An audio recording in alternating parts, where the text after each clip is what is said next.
Hi hello guys, இந்த வீடியோவில் நான் எப்படி சில்லறை வாங்கினான்னு சொல்லிட்டு தான் பார்க்க போகிறேன். ஆக்சுவலாக நான் குளித்தது ஏரியில் தண்ணி வந்தது, குளிக்கலான்னு சொல்லிட்டு போனேன். முருகா இதெல்லாம் பார்க்க மாட்டேன், எப்படி காயாக ஒட்டியப்பார் அப்படின்னு சொல்லிட்டு இப்போ எல்லாம் குளிச்சுட்டு இருந்தாங்க ஊர் மக்கள் எல்லாம். நான் வந்து சாகச காட்டுறேன்னு சொல்லிட்டு கீழே விழுந்து காலை போய் தத்து தான் மிச்சம். தண்ணி இருந்ததுனால ஓகே, தண்ணி இல்லைன்னா ரொம்பவே அடிபட்டு இருந்திருக்கும். அது அடிப்படுறதுக்கு முன்னாடி மரத்துலேருந்து குதிக்கிறது, சரல் அடிக்கிறது அப்படின்னு சொல்லிட்டு ஸ்விம் பண்ணிகிட்டு இருந்தேன்.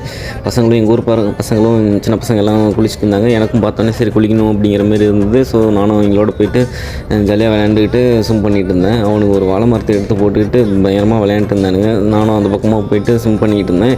ஆக்சுவலாக இது ஒரு 10 வருஷத்துக்கு முன்னாடிலாம் தண்ணியே சுத்தமாக ஓட மாட்டாங்க. இப்போ மேட்டூர் தண்ணி அதிகமாக நரம்பினதுக்கப்புறம் ஒரு எரிக்கை திறந்து விட ஆரம்பிச்சது, எங்கள் எரிக்கும் தண்ணி வந்துருச்சு. ஸோ அதனால தான் நாங்கள் குளிச்சுட்டு இருந்தோம்.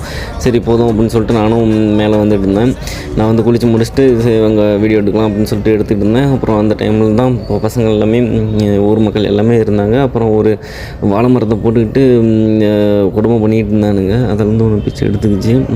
அப்புறம் அதுவும் இல்லாமல் நெக்ஸ்ட்டு எங்கள் ஊர் கிளைமேட்லாம் பாருங்கள். அப்புறம் இந்த வீடியோஸ் எப்படி வந்துச்சு, கிடாய் வெட்டி பூஜை பண்ணாங்க அப்படிங்கிறதெல்லாம் காட்ட போகிறேன்.